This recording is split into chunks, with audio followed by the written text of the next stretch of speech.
신앙 고백하시겠습니다. 전능하사 천지를 만드신 하나님 아버지를 내가 믿사오며 그 외아들 우리 주 예수 그리스도를 믿사오니 이는 성령으로 잉태하사 동정녀 마리아에게 나시고 본디오 빌라도에게 고난을 받으사 십자가에 못 박혀 죽으시고 장사한 지 사흘 만에 죽은 자 가운데서 다시 살아나시며 하늘에 오르사 전능하신 하나님 우편에 앉아 계시다가 저리로서 산자와 죽은 자를 심판하러 오시리라. 성령을 믿사오며 거룩한 공예와 성도가 서로 교통하는 것과 죄를 사하여 주시는 것과 몸이 다시 사는 것과 영원히 사는 것을 믿사옵나이다. 아멘. 찬송가 442장 찬송가 442장 부르시겠습니다.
하나님께서 이 새벽에 우리에게 주시는 말씀은 시편 5편입니다.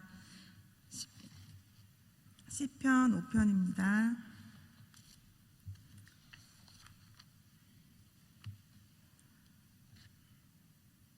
시편 5편의 말씀을 함께 읽겠습니다. 여호와여 나의 말에 귀를 기울이사 나의 심사를 통촉하소서. 나의 왕 나의 하나님이여 나의 부르짖는 소리를 들으시고 내가 주께 기도하나이다. 여호와여 아침에 주께서 나의 소리를 들으시리니 아침에 내가 주께 기도하고 바라리이다.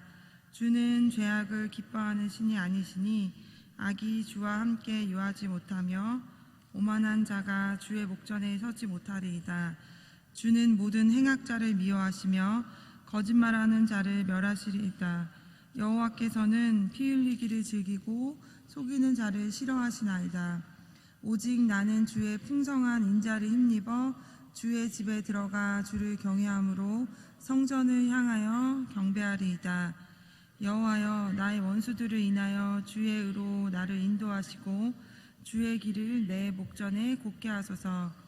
저희 입에 신실함이 없고 저희 심중이 심히 악하며 저희 목구멍은 열린 무덤 같고 저희 혀로는 아첨하나이다. 하나님이여 저희를 정죄하사 자기께 빠지게 하시고 그 많은 허물로 인하여 저희를 쫓아내소서. 저희가 주를 배역함이니이다. 오직 주에게 피하는 자는 다 기뻐하며 주의 보호로 인하여 영영이 기뻐 외치며 주의 이름을 사랑하는 자들은 주를 즐거워하리이다. 여호와여 주는 의인에게 복을 주시고 방패로 함같이 은혜로 저를 호위하시리이다. 아멘. 시편 5편은 압살롬의 반역을 감지하고 악인에 대한 심판과 의인에 대한 보호를 하나님의 공의에 근거하여 강구하며 고난 가운데서의 구원을 확신하는 내용이 주를 이루고 있습니다. 아침 희생제사 때에 제사장들에 의해 공식적으로 낭송되던 시입니다. 내용을 분석해보면 1절부터 3절은 다윗이 하나님만이 자신의 당면한 문제를 해결하실 수 있는 권세와 능력을 가지신 분이라는 확신 가운데 하나님의 응답을 촉구하는 내용입니다. 4절에서 6절은 악을 미워하시는 하나님의 의로우신 성품을 찬양합니다. 7절에서 10절은 하나님의 공의로우신 성품에 근거하여 원수에 대한 심판을 강구하는 내용입니다. 11절에서 12절은 하나님의 공의로우신 성품에 근거하여 의인에 대한 하나님의 보호를 확신하며 드리는 찬양입니다. 시편 5편에서의 영적인 교훈을 한번 살펴보자면 첫 번째로 하나님은 우리의 심사를 통촉하시는 분이십니다. 1절 말씀을 같이 읽도록 하겠습니다.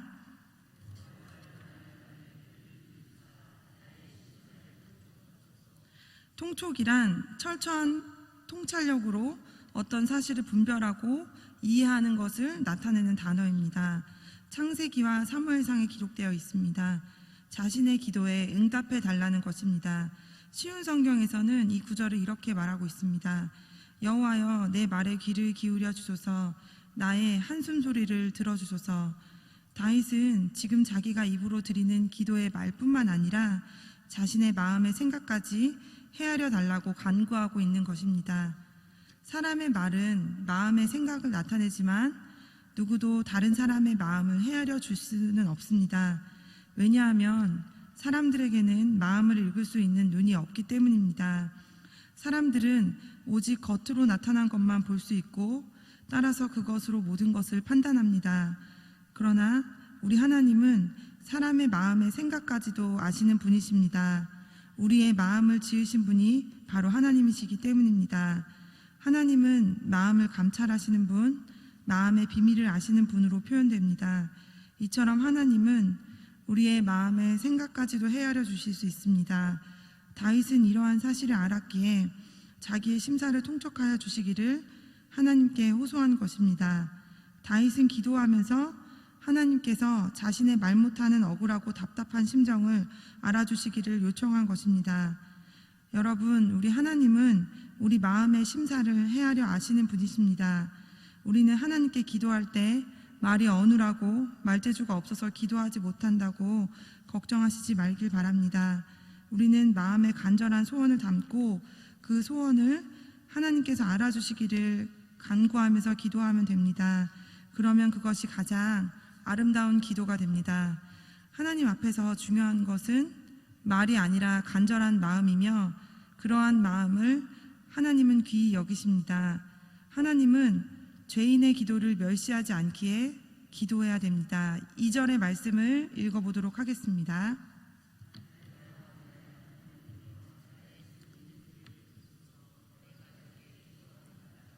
다윗은 기도의 사람입니다. 기도를 많이 하였습니다. 기도하지 않고는 움직이지 않은 사람이 바로 다윗입니다. 시편의 절반가량이 다윗의 기도입니다. 우리가 경험한 것처럼 떳떳하지 못하면 기도가 잘 나오지 않습니다. 그러나 우리는 하나님의 사랑받는 자녀입니다. 비록 우리가 죄를 범하면 당장은 우리 기도를 듣지 아니하실지라도 우리가 진심으로 잘못을 회개하고 하나님께 구하면 하나님은 우리를 용서하시고 다시금 우리의 기도를 들어주십니다. 우리 사랑하는 자녀가 잘못했을 때 용서를 구하지 않고 버팅기고 은혜를 구하지 않을 때 화가 나고 분노가 나는 것처럼 우리 하나님도 같으십니다. 하나님은 우리의 연약하고 죄의 많은 모습을 알고 계십니다. 그래서 우리의 완벽함을 요구하시기보다 용서와 은혜를 구하는 것을 바라십니다. 우리 모두 죄인이기에 더욱더 하나님께 기도하기를 힘쓰는 성도님들 되시기를 바랍니다. 두 번째로 하루 중 첫 시간은 하나님께 드려야 할 시간입니다. 우리 3절의 말씀을 같이 한번 읽겠습니다.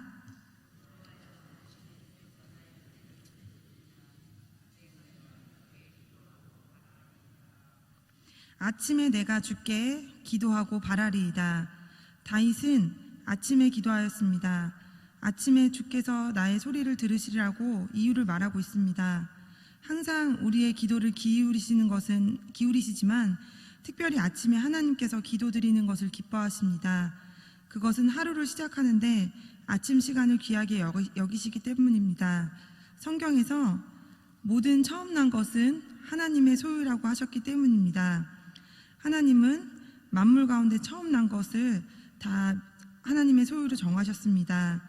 일주일의 첫날인 주일도 주님의 날로 거룩하게 구별하여 지키도록 하셨습니다. 시편 46편 5절에 보면 새벽에 하나님이 도우시리라, 119편 147절 내가 새벽 전에 부르짖으며 주의 말씀을 바라나이다. 우리 주님께서도 바쁘게 사역하시며 피곤하신 가운데 새벽 미명에 하나님께 기도하셨습니다. 아침 시간에 하나님께 기도하시기를 부탁드립니다. 아침에 눈이 떠질 때 침상에 앉아 하나님을 경배하시길 바랍니다. 이른 아침 일어나자마자 하나님을 향한 영적인 걸음을 옮기시길 바랍니다. 이러한 새벽 기도의 발걸음은 그야말로 복된 걸음입니다. 세 번째로 우리가 하나님 앞에 나아갈 수 있는 것은 하나님의 풍성한 인자로 인함입니다. 7절의 말씀을 읽어보도록 하겠습니다.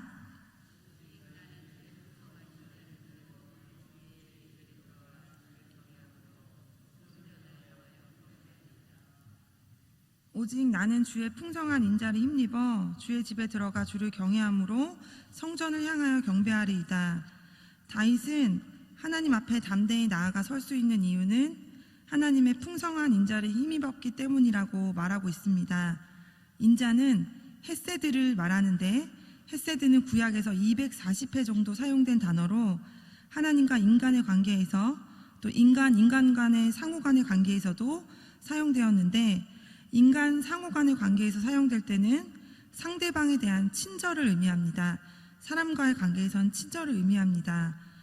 그러나 하나님과 인간의 관계에서는 주로 죄로 인해 전혀 하나님의 사랑을 받을 만한 자격이 없는 죄인에게 하나님이 분이 넘치게 부어주시는 사랑을 말합니다. 특히 이는 하나님과 언약 관계에 있지만 우리가 끊임없이 언약을 어겨 배반하고 불신하였기에 언약을 지킬 의무가 없으심에도 불구하고 그 언약을 행하셔서 구원을 베푸시는 사랑을 가리킵니다.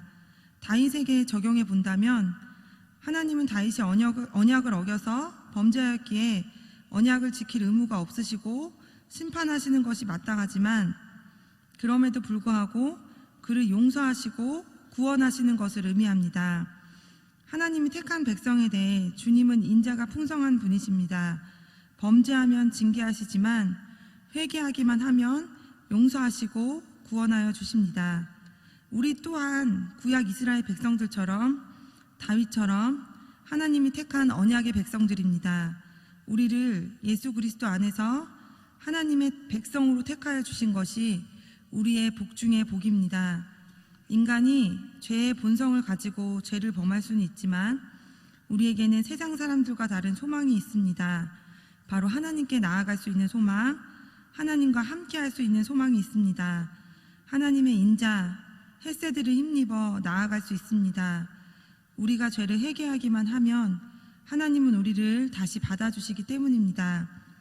죄를 짓지 않기 위해 힘써야 하지만 연약함으로 죄를 지었다 하더라도 낙심과 절망을 하지 마시고 회개하시기를 바랍니다. 우리가 죄를 품고 회개하지 않으면 소망이 없어도 회개하는 사람에게는 소망이 있습니다. 회개하는 자에게는 하나님의 풍성한 인자가 덧입어집니다. 에베소서 3장 12절의 말씀을 보면 우리가 그 안에서 그를 믿음으로 말미암아 담대함과 하나님께 당당히 나아감을 얻느니라. 아멘. 네 번째로 성도의 대적들은 성도를 바른 길로 인도하기 위한 하나님의 도구입니다. 우리의 대적들은 성도를 바른 길로 인도하기 위한 하나님의 도구입니다. 8절의 말씀을 같이 한번 읽어보겠습니다.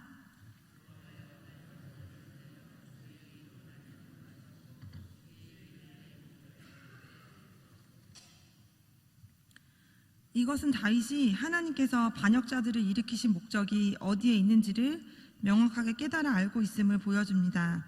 다윗은 하나님께서 반역자들을 일으키신 것이 자신을 하나님의 의의 길로 인도하기 위한 것이었음을 알고 있었던 것입니다. 바로 이러한 깨달음이 있었기에 다윗은 극심한 고난 가운데서도 낭망하지 않고 하나님을 찬송할 수 있었습니다. 다윗이 위대했던 이유는 이처럼 하나님의 징계의 목적을 빨리 깨닫고 즉시 회개하여 더욱 하나님을 바라보았기에 위기를 오히려 축복의 기회로 삼을 수 있었기 때문입니다. 결국 하나님께서 악인이 세상에 존재하도록 허용하시는 것이지만 그들이 의인, 곧 성도들을 핍박하는 것을 허용하시는 것도 선하시다는 의미입니다.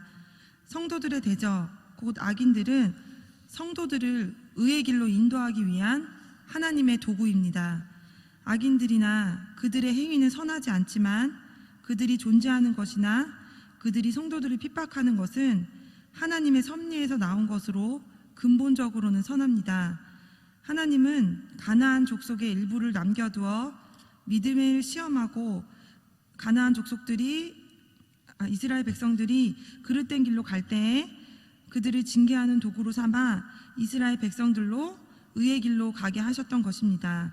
이스라엘이 숱한 범죄에도 불구하고 하나님으로부터 완전히 떠나지 않고 신앙을 늘 유지할 수 있었던 것은 하나님께서 그들 가운데 원수들을 남겨두어 그들이 그릇 행할 때마다 찌르는 가시가 되게 하셨기 때문입니다.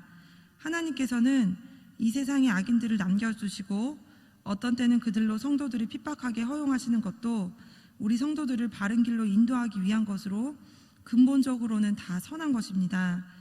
우리는 악인과 함께 한 세상을 살아가므로 그들로 인해 핍박을 당해 곤고하지만 그래도 도리어 하나님께 감사해야 됩니다. 하나님이 악인들을 통해 우리를 징계하심을 감사해야 합니다. 하나님께서는 악인들을 우리가 파멸로 달려가지 않도록 하기 위한 브레이크로 삼으셨음을 감사하며 악인들을 미워하기보다 그들을 긍휼히 여기는 마음을 가져야 합니다. 마지막으로 사람은 그 행위로 자신의 어떠함을 나타냅니다. 누가 의인인지 악인인지 구분하는 것은 생각보다 단순합니다. 그 사람의 행위의 열매를 보면 압니다. 그 사람의 행위의 열매가 선하면 의인이지만 행위의 열매가 악하면 악인입니다. 성도 여러분, 사람은 그 행위로 자신의 어떠함을 나타냅니다. 의인이 악을 행할 수 없고 악인이 선을 행할 수 없음은 주님은 나무와 열매의 비유를 통해 알려주셨습니다. 갈라디아서 6장 7절 8절의 말씀을 읽어보도록 하겠습니다. 갈라디아서는 신약 309쪽에 있습니다. 갈라디아서 6장 7절 8절입니다.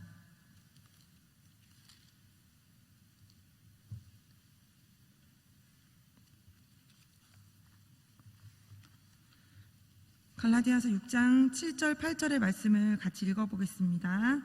스스로 속이지 말라. 하나님은 만월이 여김을 받지 아니하시나니 사람이 무엇으로 심든지 그대로 거두리라.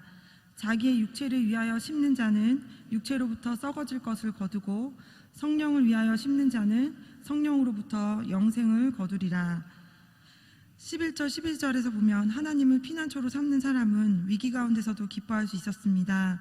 다윗은 목숨이 위험한 이 위기 가운데서도 하나님의 보호하심을 확신하며 기쁨의 노래를 부릅니다. 하나님이 자신을 보호하시는 이상 아무도 자기를 해할 수 없다고 생각하였기 때문입니다.